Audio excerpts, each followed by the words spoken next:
Hello, dear students. I am Pragya Gavande, Assistant Professor at TYPS Ujjain. Our first, our subject is Pharmaceutical Inorganic Chemistry. मैं आपको क्या पढ़ा रही हूँ? Pharmaceutical Inorganic Chemistry. हमारा code क्या है? BP 104T. क्या है हमारा कोड? BP 104T. ये हमारा कोड है, आपको कोड याद रखना है। और हमने in last lecture we started a unit first. हमारी फर्स्ट यूनिट क्या है? Impurities in pharmaceutical substances. हमने यूनिट फर्स्ट में हमारा फर्स्ट टॉपिक स्टार्ट करा है हिस्ट्री ऑफ फार्माकोपिया। ठीक, अब हम देख लेते हैं कि हमने कल के लेक्चर में क्या क्या देखा था। तो हिस्ट्री ऑफ फार्माकोपिया में हमने देखा था फार्माकोपिया। फार्माकोपिया वर्ड कहाँ से आया है? ग्रीक वर्ड है ये एक। तो ये दो वर्ड से मिलकर बना होता है, pharma con and copoeia, PRPOEIA,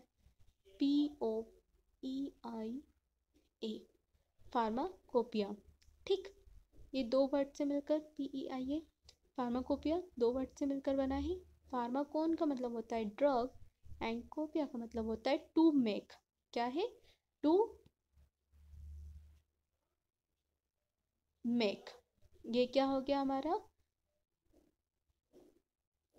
pharmacopoeia. यह हमने इसकी डेफिनेशन देखी थी, इसके बारे में देखा था कल। अब हम फिर उसके बाद में हमने देखा था मोनोग्राफ क्या होता है। मोनोग्राफ क्या होता है? एक प्रॉपर डिस्क्रिप्शन होता है किसी ड्रग का, किसी फार्मास्यूटिकल डोजेस फॉर्म का। जैसे कोई ड्रग है, वो कौन से डोजेस फॉर्म में प्रेजेंट है, उसका क्या नॉमेनक्लेचर है, उसके वो कौन से नाम से प्रेजेंट है मार्केट में, उसकी क्या इम्प्योरिटीज़ में, उसमें क्या इम्प्योरिटीज़ है, उसके लिए क्या लिमिट टेस्ट है, उसकी आइडेंटिफिकेशन क्या है, उसके लिए क्या असे करते हैं, ये हमने देखा था, है ना। ये सब किस में आता है? मोनोग्राफ में। देन फिर हमने देखा था द फार्माकोपिया कंटेन। कंटेन क्या क्या है, इसके क्या क्या सोर्स है, डोजेस फॉर्म, कंडीशन, ये हमने देखा था कि वो क्या क्या कंटेन करके रखता है फार्माकोपिया। देन हमने देखा था हिस्ट्री ऑफ फार्माकोपिया कि फार्माकोपिया को लाने का क्या मकसद था, क्यों लाया गया फार्माकोपिया, है ना। इसकी हमने हिस्ट्री देखी थी। देन फिर हमने देखे थे टाइप्स ऑफ फार्माकोपिया। फार्माकोपिया जो है वो कितने टाइप्स की है? 5 टाइप की। Indian pharmacopoeia, British pharmacopoeia, United state pharmacopoeia, European pharmacopoeia, international pharmacopoeia. हम लोग मेनली 3 फार्माकोपिया के बारे में पढ़ेंगे, IP, BP and European pharmacopoeia. तो फर्स्ट फार्माकोपिया है BP। BP के कौन से नेशन की है, कौन सी कंट्री की है? यूनाइटेड किंगडम, है ना, US की है, UK की है। देन इसका फर्स्ट पब्लिकेशन कब आया था? 1864 में। कब आया था इसका फर्स्ट पब्लिकेशन? 1864 में आया था। कब हुई थी? 1864 में। देन यूरोपियन फार्माकोपिया, ये कौन सी कंट्री की है? यूरोपियन कंट्री की है, और इसका फर्स्ट एडिशन पब्लिश्ड हुआ था 1967 में। Then Indian pharmacopoeia. Indian pharmacopoeia किसने बनाया है? इंडियन फार्माकोपिया कमीशन, है ना, IPC के तहत इसको बनाया गया है। क्यों बनाया गया है? क्योंकि इसमें सभी ड्रग का एक स्पेसिफिक स्टैंडर्ड क्या है, इसमें एक स्पेसिफिक स्टैंडर्ड वैल्यू होती है। इसकी एक स्पेसिफिक, इसमें क्या होता है, स्पेसिफिक स्टैंडर्ड मैन्युफैक्चरिंग प्रोसीजर होती है, किसे किस तरह से सेल करना है, इसे कैसे कंज्यूम करना है इंडिया के लिए, है ना। इसमें सिर्फ इंडिया के लिए होती है। तो एक स्टैंडर्ड पब्लिक होता है, इसलिए हम इसे, इसलिए इसकी इंडियन फार्माकोपिया बनाया गया, है ना। अब ये फर्स्ट एडिशन इसका कब पब्लिश हुआ था? 1955 में पब्लिश हुआ था। देन फिर हमने देखा था इंडियन फार्माकोपिया IP 2010, कौन से कलर की है? नेवी ब्लू कलर की। आपको कलर याद रखना है, ठीक है। आपसे वाइवा में पूछेंगे, जब आपका प्रैक्टिकल वाइवा होगा या फिर थ्योरी वाइवा होगा, तो आप लोगों से ये क्वेश्चंस करे जाते हैं, तो इसलिए आपको याद रखना है कि आपकी फर्स्ट एडिशन कब आया था, सॉरी फर्स्ट एडिशन कब हुआ था, आईपी कब फर्स्ट एडिशन कब पब्लिश हुआ था, 1955 में हुआ था। और नेवी ब्लू कलर की 2010 में पब्लिश हुई थी। जो 10 आईपी 2010 है वो नेवी ब्लू कलर की है। और ये कहाँ पर पब्लिश, इसका पब्लिकेशन कहाँ है, गाजियाबाद में है। और 2018 जो हमारी करंट आईपी है वो कौन सी है, 2018 की है और ऑरेंज कलर की है। और ये कहाँ पब्लिश हुई है, गाजियाबाद में। ठीक, आप लोगों को मैं असाइनमेंट भी दूंगी, आपको असाइनमेंट देना है, जो मैं इस लेक्चर के बीच में ही आपको क्वेश्चंस बताऊंगी। और मैं आपको जैसे ही हमारा टॉपिक कंप्लीट होता है मैं आपको नोट्स भी प्रोवाइड करूँगी। ठीक, तो आज हम हमारा लेक्चर स्टार्ट करते हैं। Pharmacopoeial monograph have been organized in IP. मतलब अगर आप फार्माकोपियल मोनोग्राफ लिख रहे हैं, जैसे कि आप किसी ड्रग के बारे में फार्माकोपिया में लिख रहे हैं, तो आपको उसके लिए क्या क्या लिखना पड़ेगा। जैसे कोई एस्प्रिन हो गई, डिस्प्रिन हो गई, एस्प्रिन डिस्प्रिन, पैरासीटामॉल हो गई। तो इस ड्रग के बारे में आप लिख रहे हो तो उसमें आप उसके लिए आपको क्या क्या लिखना पड़ेगा। तो सबसे पहले आप उसका टाइटल लिखोगे। तो टाइटल आपको कौन सी लैंग्वेज में लिखना है, कौन सी लैंग्वेज हम मेनली यूज़ करते हैं, इंग्लिश। हमारे यहाँ पे बहुत सारी लैंग्वेज यूज़ करते हैं, इंडिया में बहुत सारी लैंग्वेज बोली जाती है ना। कोई मराठी बोलता है, कोई तमिल बोलता है, कोई केरला की लैंग्वेज बोलता है, तो कुछ हिंदी बोलते हैं। तो हमें सबसे में इंग्लिश जो लैंग्वेज है वो हमारे यहाँ सभी बोलते हैं। तो इंग्लिश में है, टाइटल किस लैंग्वेज में होना चाहिए जो कि सबको समझ में आए, तो इंग्लिश में होना चाहिए। And refers to the official name, इसका एक ऑफिशियल नाम होना चाहिए जो जो जो सब जानते हो। ठीक, और कुछ कंपाउंड के सब टाइटल भी होने चाहिए। कुछ सब्सटेंस के क्या होते हैं, सब टाइटल भी होते हैं, है ना। तो एग्जाम्पल के लिए है calcium carbonate can also be called precipitated chalk. Calcium carbonate क्या हो गया इसका, जो हमारा कैल्शियम कार्बोनेट है ये क्या है, ऑफिशियल नाम हो गया।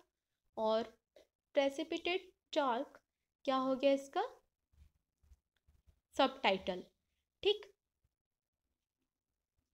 इसे और एक मैनर में समझ सकते हैं। जैसे किसी का नाम है पूजा, है ना, ये क्या हो गया इसका, सब टाइटल हो गया, सब मतलब सॉरी टाइटल हो गया, जिसकी वजह ऑफिशियल नाम हो गया इसका कि जिससे इसे सब जानते हैं। देन फिर सब टाइटल क्या हो गया, जिसे घर पे कुछ और नाम होगा तो वो क्या हो गया इसका, सब टाइटल हो गया। ठीक, ये हमने देखा टाइटल। किसी ड्रग का हम पहले क्या लिखेंगे, टाइटल लिखेंगे। फार्माकोपिया में सबसे पहले क्या लिखेंगे हम लोग, टाइटल लिखेंगे।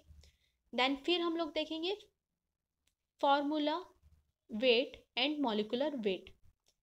इसका formula weight and molecular weight, इसका फॉर्मूला देखेंगे। तो जैसे हमने देखा सब टाइटल, सॉरी हमारा टाइटल क्या है,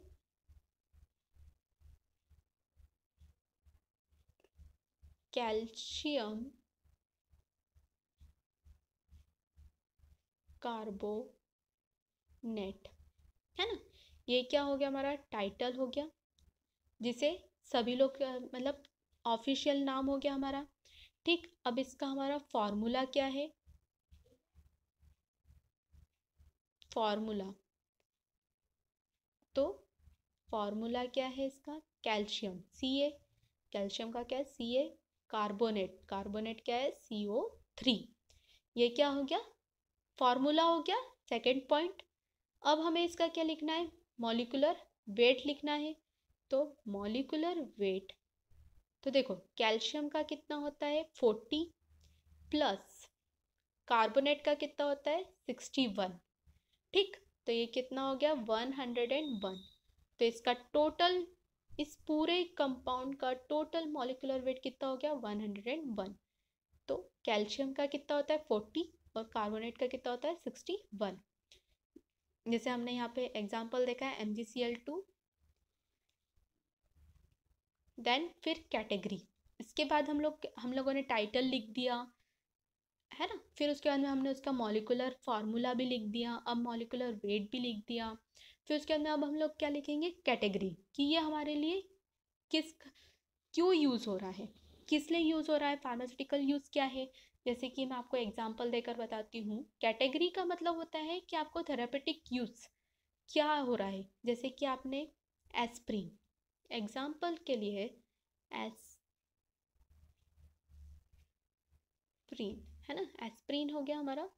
तो एस्प्रिन जो है, एस्प्रिन बोल दो या डिस्प्रिन बोल दो, डेस्प्रिन डिस्प्रिन बोल दो है ना, डिस्प्रिन हो गया। हम लोग डिस्प्रिन लेते हैं, तो डिस्प्रिन क्यों लेते हैं, हम लोग हेडेक के लिए लेते हैं,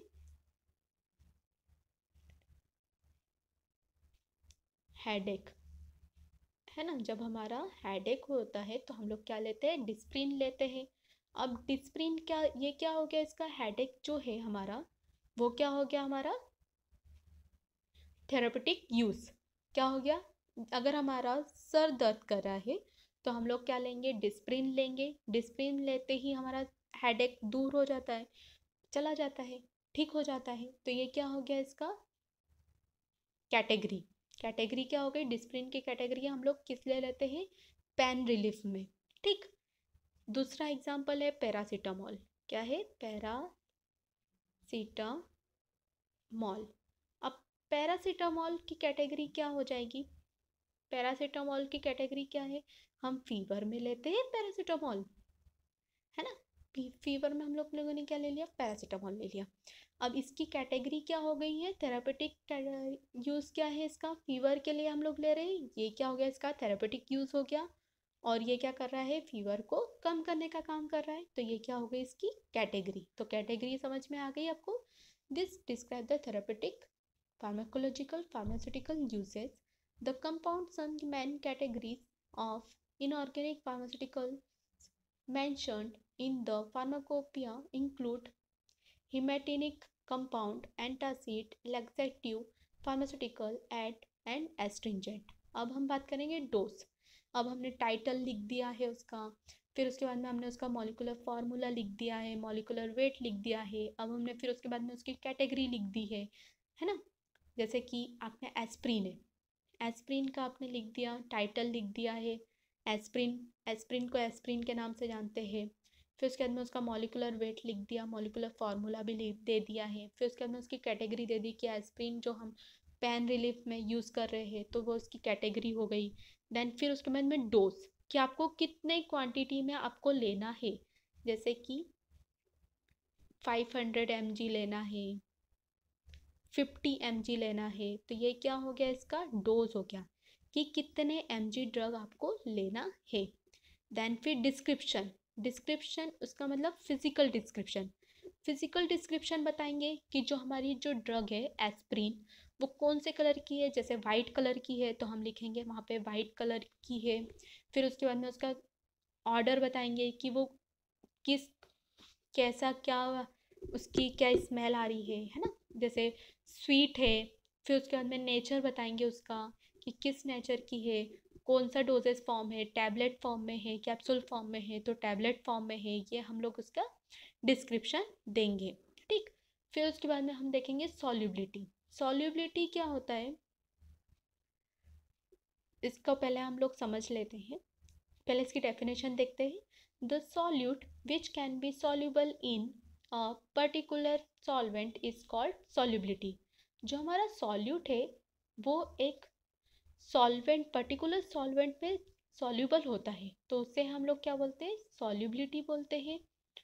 जैसे कि एग्जाम्पल के लिए ये हमारी शुगर है, ठीक, एग्जाम्पल के लिए क्या हो गया, ये हमारी शुगर हो गई।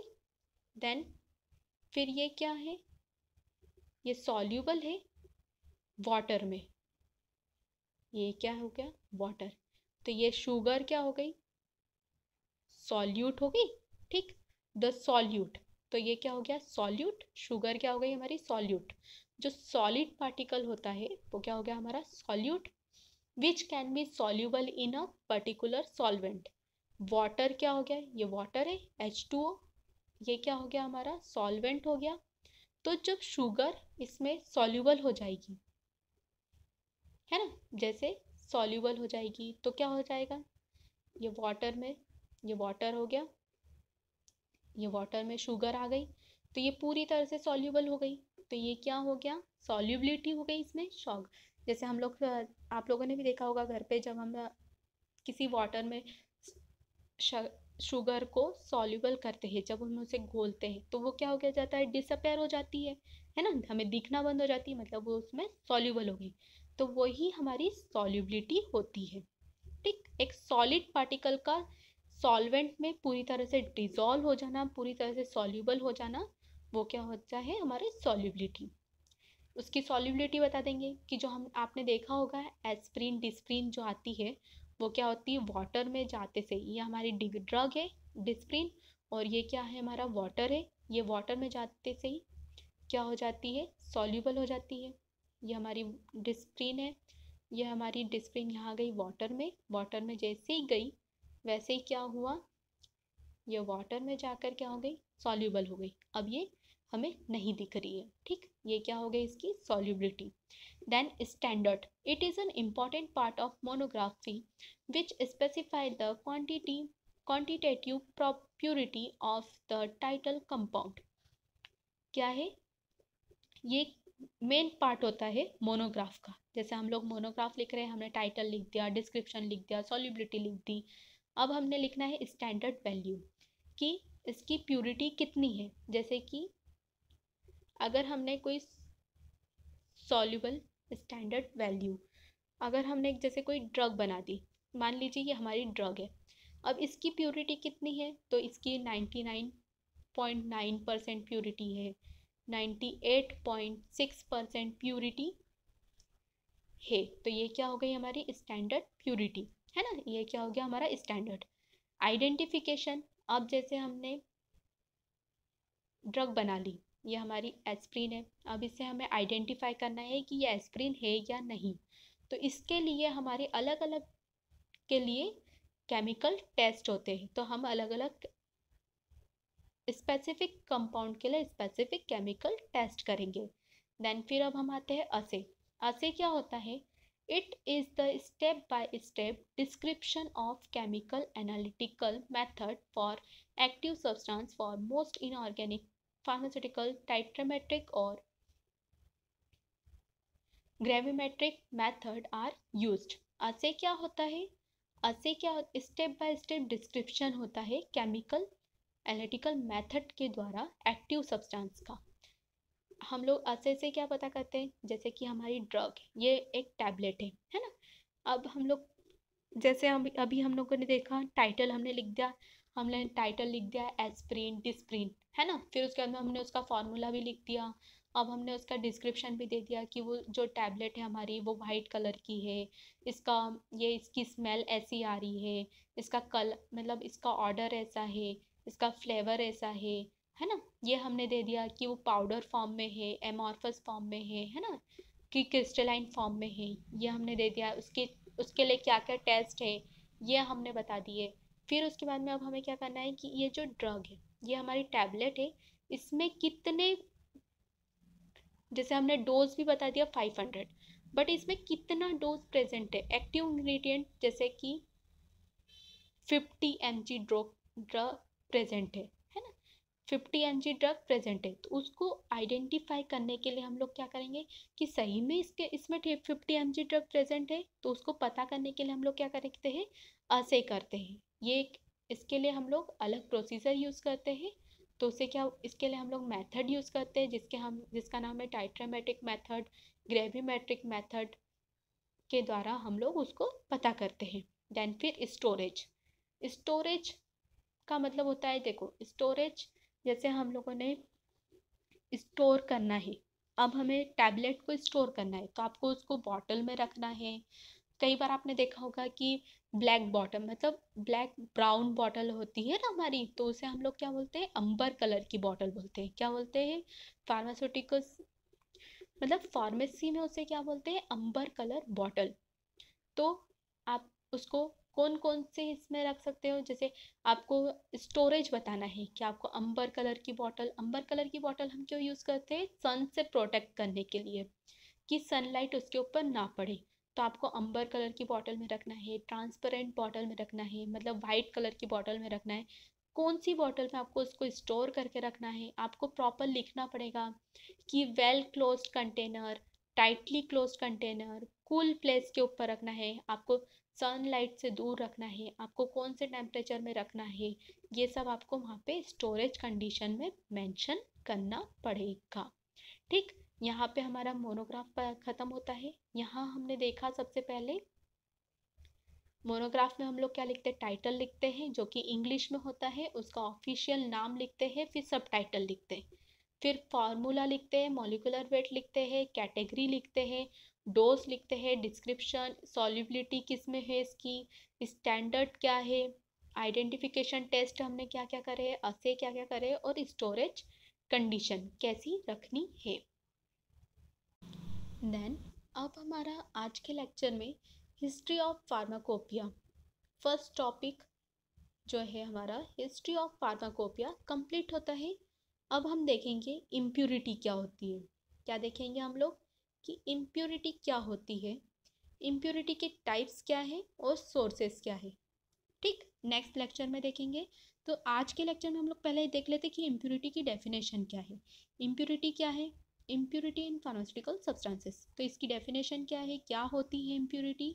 Impurity defined as a foreign particles that affect the purity of a substance.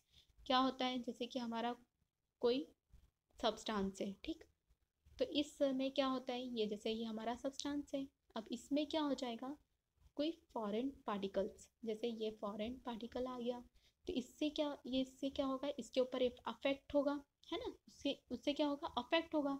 किसी भी सब्सटेंस में कोई दूसरा पार्टिकल्स आ जाता है तो उसे हम क्या बोलते हैं, फॉरेन पार्टिकल्स। और अगर वो टॉक्सिसिटी कॉज करता है या फिर कुछ अदर साइड इफेक्ट कॉज करता है तो उसे क्या बोलते हैं हम, बोलते हैं हम इम्प्यूरिटी। तो इसकी डेफिनेशन याद रखो, impurity defined as a foreign particle that affect the purity of a substance. ये क्या करता है, सब्सटेंस की जो प्यूरिटी है उसके ऊपर अफेक्ट शो करता है। Foreign particle that being about adverse और toxic reaction when present in excess beyond their limits, example lead, heavy metal, arsenic and etcetera. क्या होता है फॉरेन पार्टिकल, अब फॉरेन पार्टिकल तो अब हमारे इसमें आ गया, अब उसको वो क्या करेगा, अगर हमारे इसमें कोई फॉरेन पार्टिकल आ गया, जैसे कि एग्जांपल के लिए एडवर्स इफेक्ट शो करेगा, एडवर्स इफेक्ट या टॉक्सिसिटी रिएक्शन शो करेगा। अब एडवर्स इफेक्ट आप लोगों को पता होगा, पता नहीं होगा कि क्या होता है। तो एडवर्स इफेक्ट का मतलब होता है कि कुछ और रिएक्शन हो जाना, जैसे फॉर एग्जांपल जैसे आप लोगों ने आई ड्रॉप ली है ना, अब आपकी आंखें दर्द कर रही है या आपको कुछ क्लियर नहीं दिखाई दे रहा है तो आपने क्या करा, आई ड्रॉप ली। अब आई ड्रॉप में क्या है, फॉरेन पार्टिकल है ना, अदर पार्टिकल, इम्प्यूरिटीज है, इम्प्यूरिटीज आ गई उसमें। तो इम्प्यूरिटीज की वजह से आपने आई ड्रॉप तो डाल ली। अब आई ड्रॉप डालने के बाद उसमें, अब उसमें क्या होगा कि आपको थोड़ा बहुत तो दिख रहा था, पर फिर एकदम से आपके आई साइंस चले गए, जैसे आपको कुछ भी नहीं दिख रहा है। तो वो क्या हो जाती है, हमारी एडवर्स इफेक्ट हो जाता है, क्या हो जाता है, टॉक्सिसिटी रिएक्शन बोलते हैं उसे। तो क्या फिर कई बार होता है कि जैसे हम लोगों, कई जैसे उसमें हैवी मेटल्स प्रेजेंट होते हैं, या फिर हम लोग किसी कंटेनर में रख देते हैं तो कंटेनर की वजह से उसमें मेटल्स आ जाते हैं, आर्सेनिक प्रेजेंट होता है उसमें, है ना, कुछ फॉरेन पार्टिकल्स आ जाते हैं, तो उसकी वजह से क्या होता है, वो एडवर्स इफेक्ट शो करते हैं, टॉक्सिसिटी रिएक्शन शो करते हैं। ठीक, जैसे कि आई ड्रॉप में, हाँ, तो हम लोग को थोड़ा बहुत तो दिख रहा था, फिर जैसे ही हमने उस, जैसे जो हमने फॉरेन पार्टिकल इम्प्यूरिटी वाला आई ड्रॉप डाला, वैसे हमें कुछ भी नहीं दिख रहा है। तो वो क्या करता है, हमारी जो सब्सटेंस होती है उसके ऊपर अफेक्ट शो करता है, तो उसे क्या बोलते हैं, एडवर्स इफेक्ट और toxicity reaction. Impurity that cause incompatibility of active ingredient with other substance or other reduce which reduce the properties of active ingredient. अब इम्प्यूरिटी आ गई हमारे सब्सटेंस में, तो वो क्या करेगा, अब जैसे हमने आई ड्रॉप में इम्प्यूरिटी आ गई, ठीक, अदर पार्टिकल्स आ गए, तो वो क्या करेगा, जो हमारा एक्टिव इंग्रेडिएंट है जिसकी वजह से जैसे हमारी आंखें दर्द कर रही है ना, तो हमने आंखों में ड्रॉप डाल ली। अब ड्रॉप डालने के बाद में, अब हमने ड्रॉप तो डाल ली, तो उसमें क्या था प्रेजेंट, क्या थी इम्प्यूरिटी प्रेजेंट थी, एक्टिव इंग्रेडिएंट तो था जिसकी वजह से हमारी आंखों का दर्द ठीक होता, बट उसमें इम्प्यूरिटी थी, तो उस वजह से क्या हुआ, उसको उसने कोई इफेक्ट शो ही नहीं करा। तो ये क्या करता है, जो हमारी एक्टिव इंग्रेडिएंट की जो एक्टिविटी होती है, जो उसकी प्रॉपर्टी होती है, उसको क्या करने कर देता है, रिड्यूस कर देता है, कम करने का काम करता है, वो उस तरह से एक्शन शो नहीं करता है। तो हम लोगों ने देखा है इम्प्यूरिटी क्या होती है, जो फॉरेन पार्टिकल्स होते हैं वो होते हैं, तो वो क्या करता है, टॉक्सिसिटी रिएक्शन। टॉक्सिसिटी रिएक्शन मतलब कि अगर आपने उसको लिया, अगर जैसे कोई टैबलेट है, टैबलेट में अगर इम्प्यूरिटी आ गई और आपने ले लिया, तो आपको कई बार साइड इफेक्ट शो करते हैं, कई बार आपको रेशेस हो जाते हैं हाथों में, कई बार आपको ऐसा लगता है कि नहीं कुछ, मतलब जैसे कई बार पिंपल्स हो जाते हैं, है ना, कई बार रैशेस हो जाते हैं, रेडनेस हो जाती है, तो वो क्या हो जाता है इम्प्यूरिटी की वजह से। आई ड्रॉप में होता है, ईयर ड्रॉप में होता है, ये सब क्या होता है इम्प्यूरिटीज़ की वजह से, ये क्या होती है इम्प्यूरिटीज़। अब कॉमन नेम क्या है इसके, common name by product. By product मतलब जैसे हमारा प्रोडक्ट है उसके थ्रू आ गई इम्प्यूरिटी। डिग्रेडेशन प्रोडक्ट, डिग्रेडेशन मतलब खराब होना, डिग्रेडेशन की जैसे कुछ खराब, जैसे किसी की एक्सपायरी डेट चली जाती है, वो खराब हो जाता है, तो उसमें क्या हो जाती है इम्प्यूरिटीज आ जाती है ना। Interaction product, intermediates, related product and transformation, ये क्या है इसके कॉमन नेम्स ऑफ इम्प्यूरिटीज, ठीक। Okay, thank you. आज के लेक्चर में इतना ही, अब हम नेक्स्ट लेक्चर में देखेंगे। Thank you.